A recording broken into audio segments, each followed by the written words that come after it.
اس سے generally terminology wise ہمارے دماغ میں یا بچوں کے دماغ میں یا ایسی چیز آتی ہے، جیسے ہم بچپن سے ایک اسٹوری سنتے تھے کہ جو شروع ہوتی تھی، اس میں ایک بچہ ہوتا تھا، اس کا ایک لائف شروع ہوئی، پھر بیچ میں کیا ہوا، پھر اینڈ کیا ہوا، مطلب اس میں باقاعدہ ایک ابتدا، ایک مڈل کہانی اور پھر ایک اینڈ کے آخر میں پھر وہ لیونگ ہیپیلی ایور آفٹر والا اینڈ میں ہوتا تھا۔ تو مطلب وہ پورا ایک پورا متن ہوتا تھا۔ تو جب اسٹوری جب ہم بات کرتے ہیں تو اگین اسی لیے ہم اب یہاں پر ورڈ قصہ یوز کریں تو زیادہ بہتر ہوگا، کیونکہ قصہ کا مطلب ایک اسٹوری بھی ہو سکتا ہے، لیکن قصے کا مطلب یہ ہوتا ہے کہ ضروری نہیں ہے کہ کسی شخص کے متعلق جو ساری معلومات ہمارے پاس ہیں، ہم نے وہ بیان کی ہوں۔ اگر میں اردو زبان میں اگر میں آپ سے کہوں کہ اس نے اس کا قصہ بیان کیا، وہاں جانے کا قصہ بیان ہوا، تو اس کا مطلب ہے کہ کسی شخص نے کوئی ایک سفر کیا اور اس کے وہاں جانے کا ہی قصہ صرف بیان ہوا، اس میں اس کی باقی ساری لائف ڈسکس نہیں ہوئی۔ تو یہ بیسیکلی تھوڑا-سا ہم ڈفرینس کرتے ہیں۔ بہرحال coming back to the point, حضرت نوح علیہ السلام، ہم نے بات کری حضرت نوح علیہ السلام کی، سورہ نے بات کری حضرت نوح علیہ السلام کی آیت نمبر 25 سے آیت نمبر 49 تک۔ تو کیا بات کری؟ اور اب اگر ہم تھوڑی دیر کے لیے سوچیں کہ ہم حضرت نوح علیہ السلام کے متعلق اور ان کی قوم کے متعلق کیا جانتے ہیں؟ سب سے پہلے قرآنک اکاؤنٹس کو اگر ہم دیکھ لیں، قرآن کے سارے پیسیجز کو ہم جمع کر لیں، جو ہم نے جب سورہ نوح کی اسٹوری کی تھی، وہاں ہم نے وہ آیتیں مینشن بھی کی تھیں کہ اگر ہم وہ ساری اسٹوریز قرآن کی اٹھا کے ایک ساتھ جمع کر کے دیکھیں، جہاں-جہاں ہمیں حضرت نوح علیہ السلام کا قصہ اور ان کی متعلق معلومات ملتی ہیں، اور اس کو ہم سم اپ کریں، اگر اگر ہم سے یہ کہا جائے کہ اس کی آپ سمری لکھ دیجئے سارے پیسیجز کو جمع کر کر کہ آپ نے کیا جانا، تو ہم سمری میں یہ لکھیں گے کہ ایک حضرت نوح علیہ السلام تھے، جو حضرت آدم علیہ السلام کے بعد سب سے زیادہ ریناؤنڈ اور پرومیننٹ نبی تھے، اور وہ اپنی قوم کی طرف آئے تھے۔ انہوں نے اپنی قوم کو بہت تعلیم دی، بہت تبلیغ کری، بہت سمجھایا، انہوں نے نہیں مانا، اور فائنلی نہ ماننے کے نتیجے میں وہ تباہ ہو گئی ان کی قوم۔ اس کے علاوہ حضرت نوح علیہ السلام کی ذات کے متعلق یا اس پرٹیکولر قوم کے متعلق ہمیں اور کوئی بات اور کوئی اینگل ہم نہیں جانتے، اور کوئی ان کی لائف کا اور کوئی حصہ ہم نہیں جانتے۔ ٹوٹل لب لباب اگر حضرت نوح جیسے، اگر ہم ایک بچے کو بھی اگر ایک بات کریں کہ حضرت نوح، تو اس کے ذہن میں ایک آئے گا، ایک شپ آئے گا، ایک طوفان آئے گا، ایک شپ ہے اس کے اوپر وہ جا رہا ہے، وہ اگر آپ کہیں کہ تصویر کسی بچے سے کہیں تصویر بنا دو، تو وہ ایک شپ کی بنا دے گا جس میں وہ کچھ جانور دکھا دے گا، کچھ لوگ دکھا دے گا، اور اس کے بعد وہ لوگ اتر گئے۔ یعنی لب لباب جو اگر ہم ایک ٹائٹل دے سکتے ہیں، جو ہم جانتے ہیں حضرت نوح، اس کے علاوہ ہم کچھ نہیں جانتے ان کے لائف کے متعلق، اور کوئی اینگل نہیں ہے۔ ایک اینگل ہے کہ حضرت نوح نے اپنی قوم کو پڑھایا، انہوں نے نہیں سنا، انہوں نے نافرمانی کی اور وہ تباہ ہو گئے۔ یہ ہم جانتے ہیں حضرت نوح کے جرنل لب لباب۔ پھر آئیے حضرت ہود علیہ السلام کے اوپر، قوم عاد کے اوپر۔ قوم عاد کا اگین قرآنک پیسیجز کو جمع کر لیجئے تمام، پوری قوم عاد سے متعلق، حضرت ہود علیہ السلام سے متعلق قرآن میں جہاں-جہاں، اور جب ہم نے یہ پرٹیکولر اسٹوری کی تھی، جس پارٹ میں سورہ ہود کے، وہاں ہم نے وہ ساری آیتیں مینشن کی تھیں، ان سارے پیسیج کا ذکر کیا تھا۔ قرآنک اکاؤنٹ کو دیکھ لیجئے، بلکہ حضرت نوح کے متعلق بھی اور حضرت ہود کے متعلق بھی، صرف قرآنک اکاؤنٹ کو نہیں، آپ ببلیکل اکاؤنٹس کو بھی دیکھ لیجئے جو کچھ بائبل میں بیان ہوا ہے۔ اور پھر اس کے بعد جو تمام ہسٹوریکلی ویسٹرن، ایسٹرن جتنی ہسٹری جہاں ہم کر سکتے ہیں، اپارٹ فرام دا ریلیجن، تمام ہسٹری کی جو بکس ہیں، اگر ہم ان کو بھی اٹھا کے دیکھ لیں، تو جو قوم عاد یا کے متعلق یا حضرت ہود علیہ السلام کے متعلق جو جتنا مواد ہم کو ملتا ہے، وہ اس کو بھی اگر ایک سمرائز کر کے آپ سے ایک پیراگراف لکھنے کے لیے کہا جائے، تو اس میں صرف یہ لکھا جائے گا کہ ایک حضرت ہود علیہ السلام تھے جو اپنی قوم کی طرف آئے، قوم بہت طاقتور تھی، ان کے پاس بہت دولت تھی، بہت گھمنڈ والے لوگ تھے، بہت سمجھایا، استغفار کرنے کے لیے کہا، انہوں نے نہیں مانا اور وہ تباہ ہو گئے۔ اس کے علاوہ اس پوری اسٹوری کا ہمیں اور کوئی الگ اینگل نہیں ہے۔ ہم صرف generally from religious point of view and even for the non religious point of view ان کے متعلق صرف یہی جانتے ہیں۔ سیم از فار دا حضرت صالح علیہ السلام، سوری میں نے یہاں پہ یہ صحیح مینشن نہیں کیا، same is for the prophet, the story of حضرت صالح علیہ السلام، جو بھی ہم نے پچھلے اس میں ختم کی ہے قوم سمود کے متعلق۔ جو قوم سمود کی اسٹوری ہے، اس کے متعلق بھی سیم چیز ہے کہ ہم نے حضرت صالح علیہ السلام ان کے پاس آئے، اس میں اونٹنی کا قصہ ایک ضرور اینگل شامل ہے، لیکن اگین وہی تمام بات قرآن سے، حدیث سے، بائبل سے، دنیا کی تاریخی کتابوں سے جتنا قصہ ہم جمع کر سکتے ہیں، وہ یہ جمع کر سکتے ہیں کہ ایک قوم تھی جو بہت اچھے کار کرتی تھی، بڑی طاقتور تھی، پہاڑوں میں کھود کھود کے مکان بناتی تھی، اور پھر وہ تباہ ہو گئی۔ تو اب یہی ابھی جو ہم نے 3 آگے کی اسٹوریز آ رہی ہیں، جو ابھی ہم کریں گے پروفیٹ ابراہیم کے بعد، کہ اس قصے کے بعد ان کا بھی لب لباب، ان کا بھی مین مینشن یہی ہے، ان کے متعلق جو معلومات دنیا کے لوگوں کے پاس ہیں، قوم نوح، قوم لوط، قوم ہود، قوم شعیب، قوم موسیٰ، موسیٰ میں یہ قوم میں تھوڑا-سا اگر آپ اس کو ایک علیحدہ اینگل یہ سمجھ لیں کہ جو فرعون کی قوم تھی، وہ بیسیکلی دشمن قوم تھی، باقی حضرت موسیٰ علیہ السلام کے ساتھ جو ان کے ماننے والے تھے وہ نکل آئے تھے، لیکن جو لوگ دشمنی میں آئے وہ تباہ ہو گئے۔ کل ملا کے ان ساری اسٹوریز کا لب لباب اس کے علاوہ اور کچھ نہیں ہے کہ یہ ان تمام یہ 6 کی 6 جو اسٹوریز ہیں، ان کا مینشن ہی یہ ہے۔ ان کے متعلق ہم جانتے ہی صرف یہ ہیں کہ اس ریفرنس سے ان کے متعلق ان لوگوں کے متعلق بات ہوتی ہے کہ یہ وہ لوگ تھے جنہوں نے نہیں مانا اور وہ تباہ ہو گئے۔ یہ ہم جانتے ہیں ان اسٹوریز کے متعلق۔ اب آئیے حضرت ابراہیم علیہ السلام کی بھی اسٹوری کے متعلق، ان کے متعلق ہم کیا جانتے ہیں؟ حضرت ابراہیم علیہ السلام کے بعد متعلق ہم یہ جانتے ہیں، ایک جرنل میں بات کر رہی ہوں، یہاں ہم حضرت ابراہیم علیہ السلام کی سٹوری کی بات بالکل نہیں کریں گے۔ آپ کو معلوم ہے کہ جو یہ group third group of the surahs ہے، جب یہ سورہ یونس ہم نے شروع کی تھی اس وقت ہم نے بات کی تھی کہ یہ تھرڈ گروپ آف سورہ شروع ہو رہا ہے، اور اسی گروپ میں 6 صورتیں ہیں جو ڈائریکٹ پیدر پہ حضرت انبیاء کے نام پہ ہیں۔ اسی گروپ میں حضرت ابراہیم علیہ السلام کے نام کی بھی پوری ایک سورہ موجود ہے۔ جب وہ آئے گی، اللہ سبحانہ تعالیٰ ہمیں اتنی توفیق دے، اس وقت ہم اپنی پوری کوشش کر کے اور پورا ایگزاسٹولی تمام معلومات کو جمع کر کے اس پوری سٹوری کو جس حد تک بھی ہو سکے گا ڈسکس کریں گے۔ یہاں حضرت ابراہیم کی سٹوری ڈسکس نہیں ہو رہی، میں تو صرف یہ بات کر رہی ہوں کہ سوچئے جب حضرت ابراہیم کا نام ذہن میں آتا ہے تو کیا کیا باتیں ذہن میں آتی ہیں؟ ایک بات ذہن میں آتی ہے کہ انہوں نے بت توڑ دیے تھے۔ ایک بات کسی کے ذہن میں، اگر ہم سنڈے اسکول کے کسی چھوٹے بچے سے بھی پوچھیں تو وہ بتائے گا کہ بھئی وہ حضرت ابراہیم علیہ السلام کو تو آگ میں پھینک دیا گیا تھا۔ کسی ایک ایسے شخص سے جس کی ریلیجس معلومات بالکل نہ ہونے کے برابر ہوں، ان سے پوچھیں تو شاید وہ آپ کو بتا دے کہ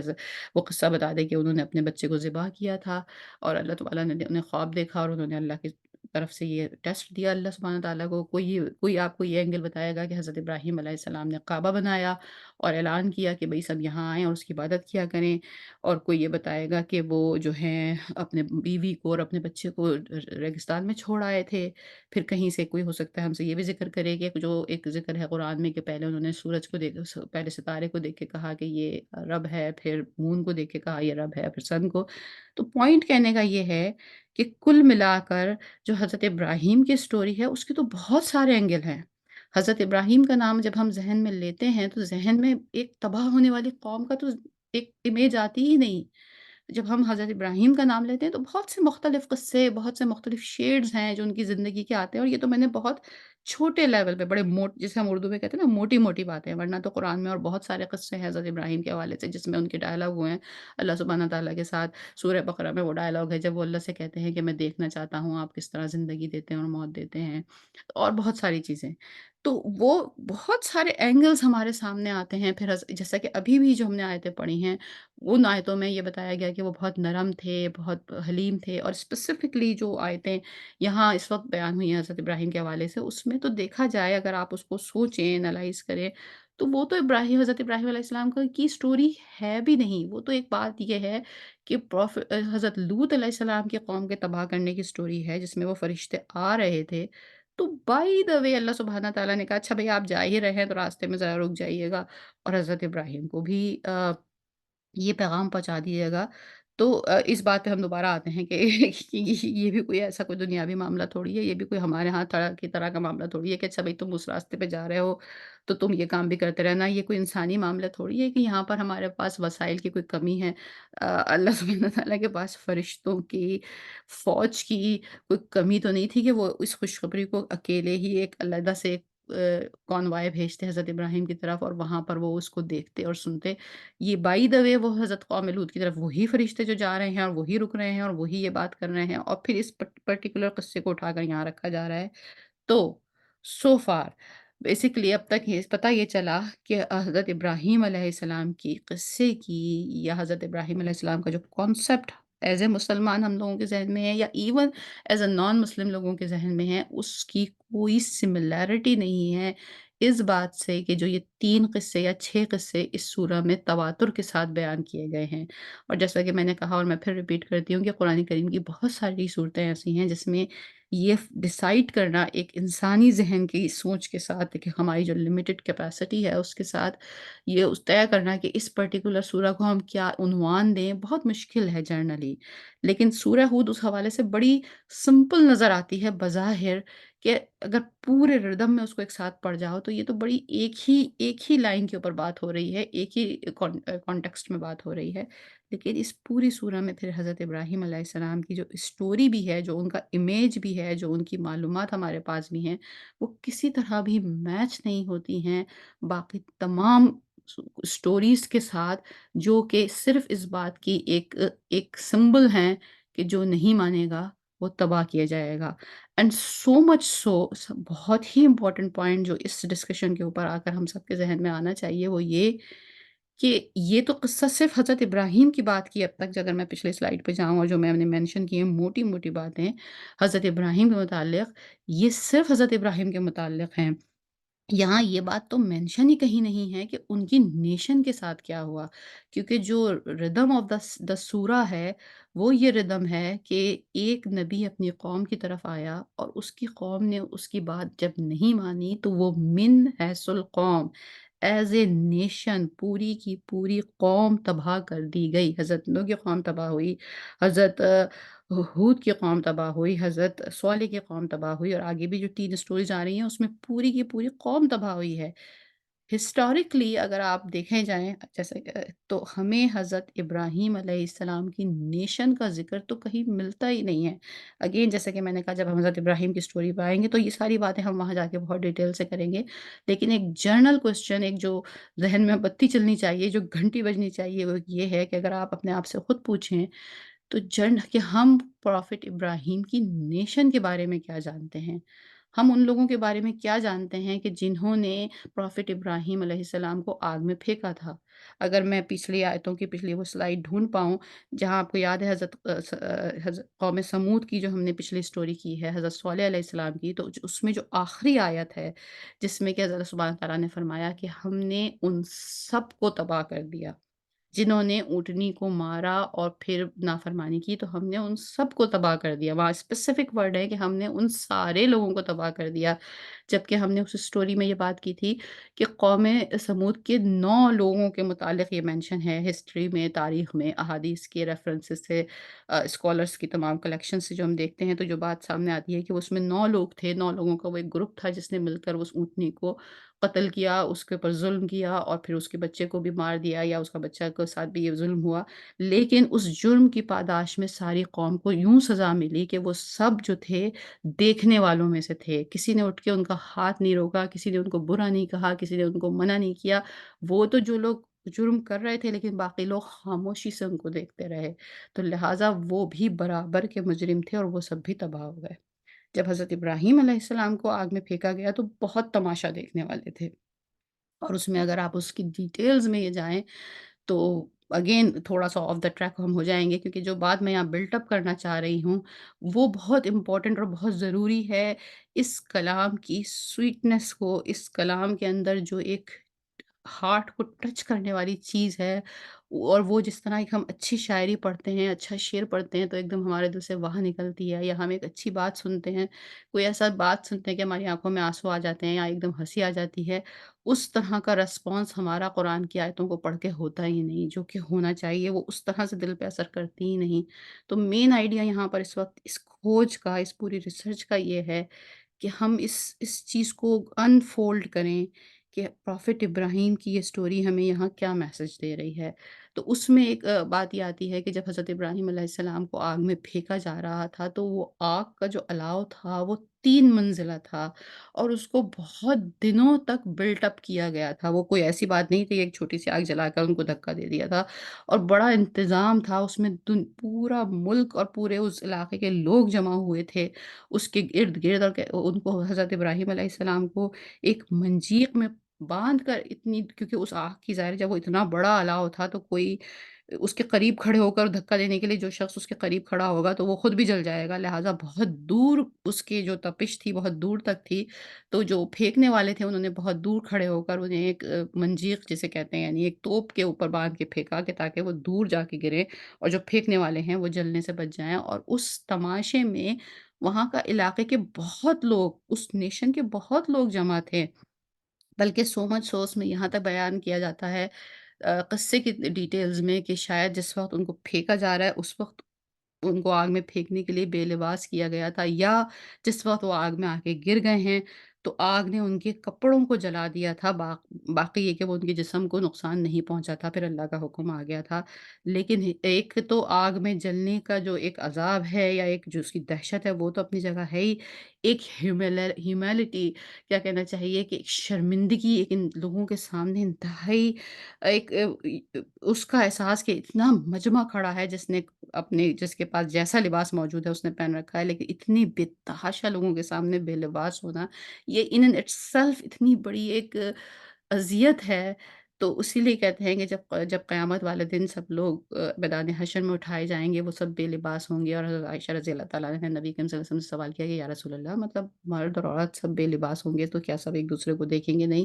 اور نبی کریم صلی اللہ علیہ وسلم نے فرمایا کہ عائشہ وہ اتنا سخت دن ہوگا کہ لوگ اتنی زیادہ اپنی اس میں ہوں گے، اپنی مصیبت میں ہوں گے کہ ان کو کوئی پرواہ نہیں ہوگی کہ کس کے پاس لباس ہے اور کیا نہیں ہے۔ تو اس وقت جب پورا میدان سج جائے گا، عدالت سج جائے گی، سب کچھ ہوگا، تو سب سے پہلا لباس جو عطا کیا جائے گا وہ حضرت ابراہیم علیہ السلام کو کیا جائے گا، in return of that thing کہ اس وقت دنیا میں وہ سارے لوگ جب جن کے پاس جیسا بھی لباس تھا، چاہے امیر تھا یا غریب تھا، لیکن ان کو وہ اس درد اور اس تکلیف سے گزرنا پڑا۔ بٹ کوشچن یہاں پہ حضرت ابراہیم علیہ السلام کے اس حوالے سے نہیں ہے، کوشچن ذہن میں اس وقت یہ آتا ہے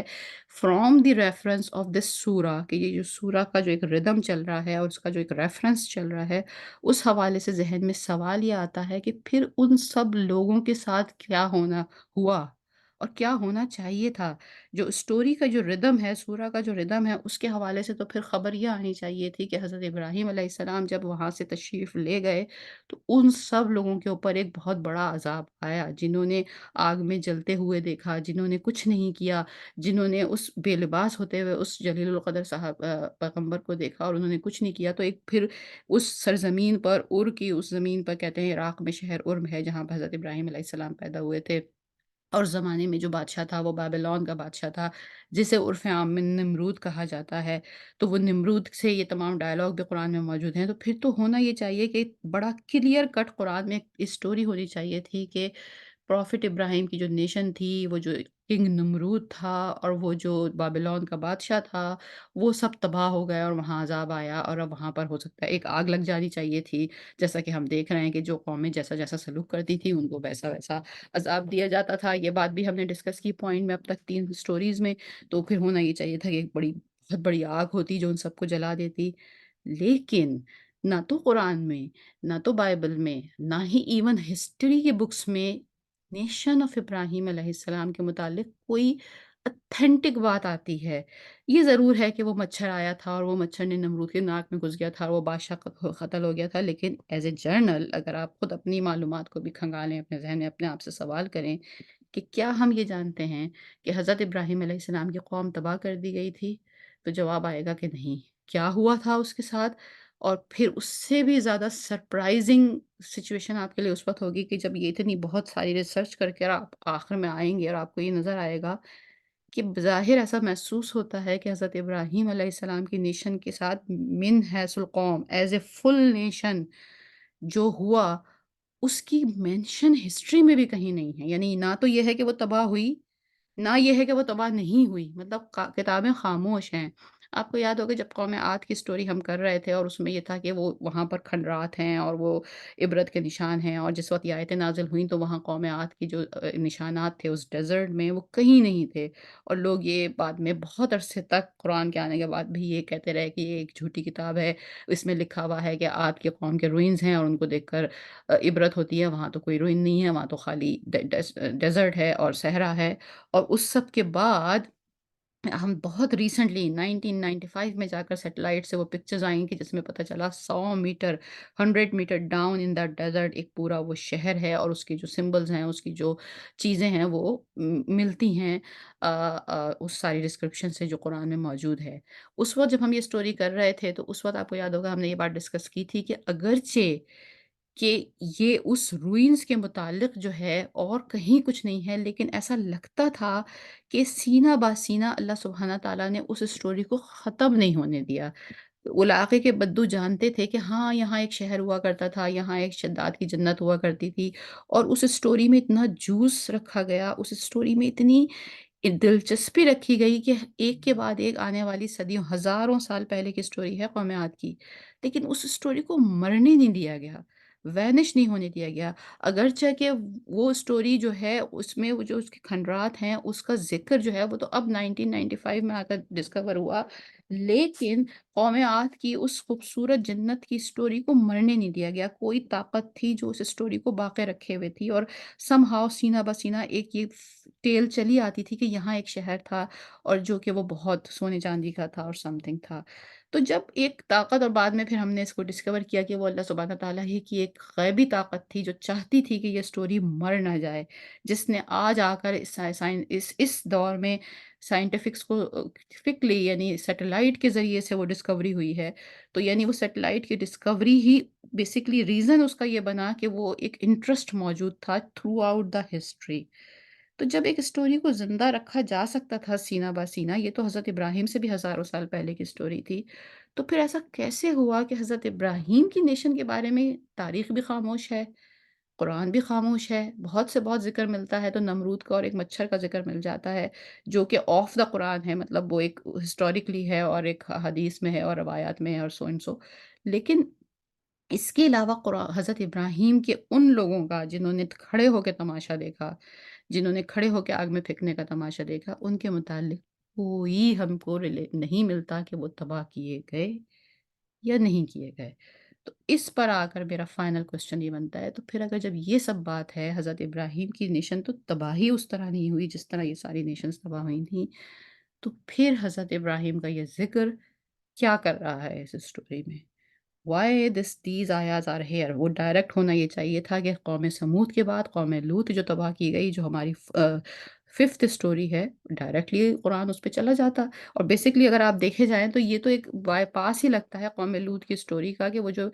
فرشتے آئے ہیں وہ قوم لوط کو ہی تباہ کرنے آئے ہیں، لیکن وہ رستے میں رکے ہیں حضرت ابراہیم کے پاس، اور بیچ میں ایک کنورسیشن کی گئی ہے۔ اگر اب تک کی جتنی میری گفتگو ہے میں اس کو سم اپ کروں، اور میں اس بات میں آئی ڈونٹ نو کس حد تک سکسیسفل ہو پائی ہوں کہ یہ سوال کی امپورٹنس کو ہم ریئلائز کریں۔ یہ ایک اللہ سبحانہ تعالیٰ کا کلام ہے، کلام الہی ہے، اور جب ہم اس سوال کی امپورٹنس کو ریئلائز کریں گے اور پھر اس کے اگینسٹ اس کا جواب ڈھونڈنے کی ریسرچ کریں گے، اور پھر سم ہاؤ اپنی اپنی توفیق کی حد تک اس کا جواب پائیں گے، تو تب ہم یہ جان پائیں گے کہ واقعتاً یہ کتاب کتنی خوبصورت ہے، اور جب دل سے آپ کے سبحان اللہ نکلے گا اور آپ کا دل سے ریلیشن اس کتاب سے جڑے گا، تو ہم اگین آئی ہوپ کہ اس تمام باتوں کو سم اپ اگر میں کر پائی ہوں تو یہ ہے کہ ہم نے یہاں پر سوال اٹھایا ہے یہ کہ حضرت ابراہیم کی اسٹوری اس پورے ذکر میں کیا کر رہی ہے۔ آئی ہوپ کہ ابھی ہمارے پاس 5:09 ہو گئے ہیں، تو یہ سارا قصہ تو اٹ لکس لائک یہ تو کچھ ایسی سچویشن ہو گئی کہ ہم اس کا جواب کے لیے ہمارے پاس ٹائم بھی ختم ہو گیا ہے، لیکن جواب اس وقت تک امپورٹنٹ نہیں ہوگا جب تک کہ ہم اس پوری چیز کو دوبارہ سے سم اپ کر نہیں پائیں گے۔ مغرب کا وقت بھی ہو گیا، ہمارا اس کا ٹائم بھی پورا ہو گیا، تو میرا خیال ہے شاید یہ ایک قدرتی طور پہ بھی ایک چیز ہے کہ اس سے پہلے کہ ہم اس جواب کو ڈھونڈیں اور اس جواب کے اس کے اوپر ذکر کرنا شروع کریں، probably this is a good point to stop here, go back, look all the things again and then think کہ واقعی یہ کس طرح یہ ذکر ریلیٹڈ ہے اس قصے کے ساتھ۔ بلکہ ایک اچھی بات ہے کہ اگر ہم یہاں رک جائیں تو آپ سب کے لیے بھی ایک فوڈ فار تھاٹ ہے پورے ایک ویک کے لیے۔ آپ سب بھی اپنے اپنے سجیشنز لے کر آئیں، اور پھر جو کچھ میں نکال پائی ابھی تک وہ بھی ہم لے کر آئیں گے، اور پھر ہم اس کو ایک ساتھ جمع کریں گے، اور پھر ہم اس بات پر کہ یہ واقعتاً اس کلام میں کیا کیا قدرت ہے اس کو رکھیں گے اور اس کو سنیں گے، اور اس سے